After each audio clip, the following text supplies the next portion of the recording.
Datatech, en partenariat avec MacBlock, la FST de Tanger vous présente et vous propose toute une série de vidéos, de cours et de formations en ligne par le professeur Psis Mohamed pour apprendre et initier à vos enfants à programmer, à créer des jeux amusants, à manipuler le matériel électronique et de programmer des robots pédagogiques avec le logiciel graphique Mblox 5. Vous trouverez nos produits sur le site datatech.ma avec RGBot de Datatech et Mbot de MacBlock et tout le matériel pédagogique à l'apprentissage. Je suis Najibou Nassimdine, ingénieur en électronique, électrotechnique et automatique. Bonjour et bienvenue à tous. Aujourd'hui, nous allons apprendre les instructions d'entrée et de sortie. Alors, qu'attendons-nous des instructions d'entrée et de sortie?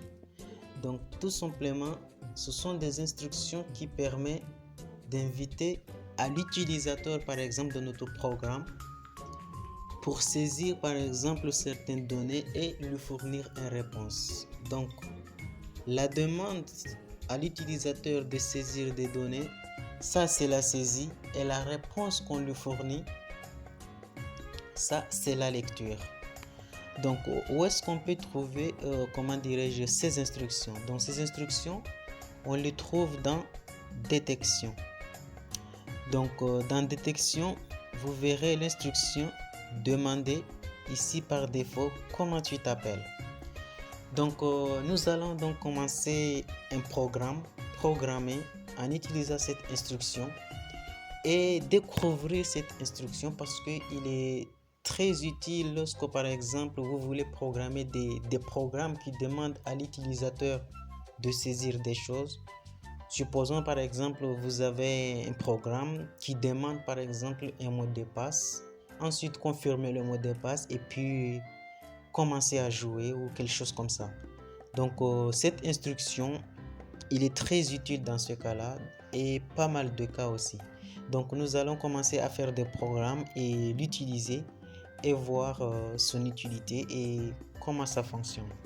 Donc, pour commencer, nous allons donc dans toujours événement parce que c'est là où commence notre programme et on va chercher l'événement lorsque le drapeau est cliqué.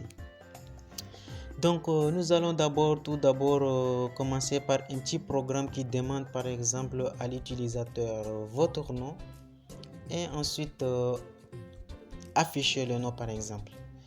Donc je vais d'abord commencer par mettre la fonction ici et je vais lancer le programme. Donc je lance le programme et voilà, vous avez donc ici la phrase qu'il y a par défaut ici, donc j'ai laissé par défaut, mais on peut le modifier, qui est ici comment t'appelles-tu, et vous avez ici le champ de saisie que je vous ai parlé tout à l'heure, donc le champ où vous pouvez saisir ce qu'on vous a demandé. Donc il nous demande comment t'appelles-tu, donc je vais par exemple écrire mon nom, donc moi je m'appelle Nassim, donc je vais écrire Nassim. Ensuite je vais taper entrée et voilà, rien. Vous remarquez, non? Donc on a tapé mais rien. Mais nous ce qu'on attend, donc on attend par exemple qu'il nous affiche un message, par exemple vous vous appelez Nassim, puisqu'on attend une réponse de sa part. Mais on ne voit pas la réponse. Et pourtant la réponse est bien là. Ça veut dire la phrase, le nom que j'ai donné, il est bien là, il est stocké quelque part, mais à cet instant, on ne le voit pas. Alors, comment récupérer maintenant ce que l'utilisateur a saisi et maintenant le traiter? Donc, le traitement que nous allons faire dans ce tout petit premier programme, c'est d'afficher à l'utilisateur que, par exemple, vous vous appelez tel. Donc, pour faire cela, on retourne toujours dans détection. Donc je vous ai parlé de deux instructions, une instruction de saisie et une instruction de lecture. Donc cette instruction de lecture, c'est la réponse. Donc quand vous utilisez cette instruction demander, ensuite attendre, donc il faut toujours mettre dans la tête que la réponse que vous allez donner ici, il est stocké dans cette variable ou bien dans cette fonction réponse.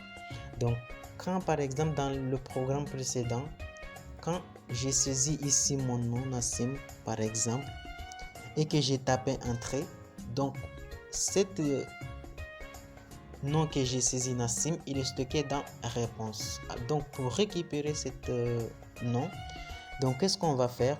Donc on va afficher par exemple cet nom, donc je vais dans apparence, ensuite je vais récupérer l'instruction dire bonjour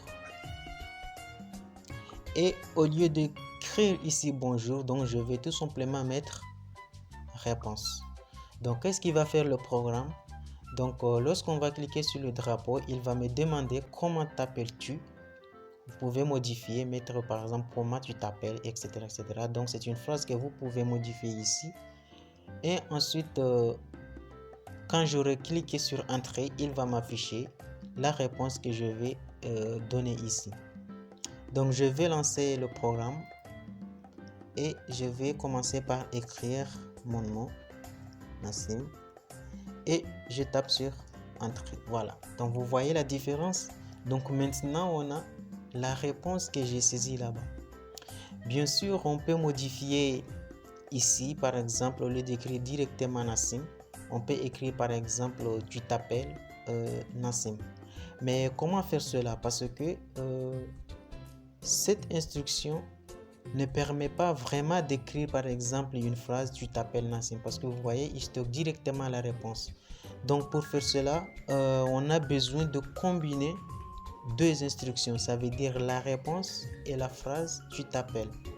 Donc pour faire cela, on va dans opérateur, donc il y a une fonction qui s'appelle joindre. Donc vous prenez joindre et vous le placez dans bonjour. Ensuite vous placez réponse dans banane par exemple, c'est ça ce qui était dans défaut. Et au niveau de pomme ici, vous remplacez par exemple tu t'appelles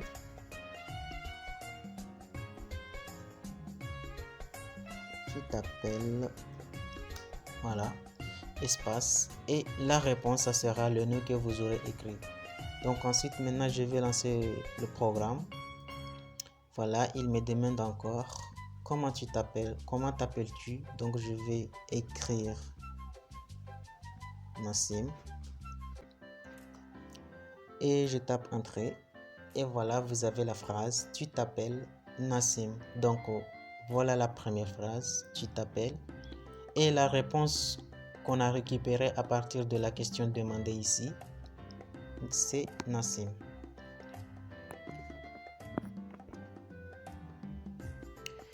Donc c'est de cette façon qu'on fait la saisie et la lecture sur un bloc 5. Donc pour rappeler, donc les instructions se trouvent dans détection. Ensuite, pour demander la saisie, donc il faut utiliser la fonction demander et vous pouvez changer la phrase ici. Ensuite, il faut toujours pensez que la réponse que vous allez saisir ici, il est toujours stocké dans réponse. Et bien sûr, vous pouvez saisir que ce soit des lettres, des nombres ou bien, etc., etc. Par exemple, je peux par exemple même ce programme, par exemple, je vais lancer et il me demande comment t'appelles-tu. Je dis je m'appelle Seth. Ensuite, je tape entrée. Et voilà, il m'affiche tu t'appelles 7. Donc ce qui veut dire que l'instruction il accepte en même temps les phrases ou bien les lettres et en même temps aussi les chiffres. Donc on a deux. Donc demander et la réponse il est stocké dans cette variable. Donc sans cette fonction, donc vous pouvez pas voir ou bien manipuler la réponse que vous allez saisir ici. Donc c'est tout pour la vidéo d'aujourd'hui. Donc pour montrer la saisie et la lecture sur un bloc. Donc une fonction très intéressante et très importante quand nous allons faire le programme de la calculatrice. Donc ça va nous être beaucoup très utile pour demander à l'utilisateur de saisir les valeurs à faire les calculs. Donc n'hésitez pas à liker, à partager la vidéo. Donc Et surtout, n'oubliez pas de vous abonner pour ne rater aucune de nos prochaines vidéos. Et je vous dis à très bientôt.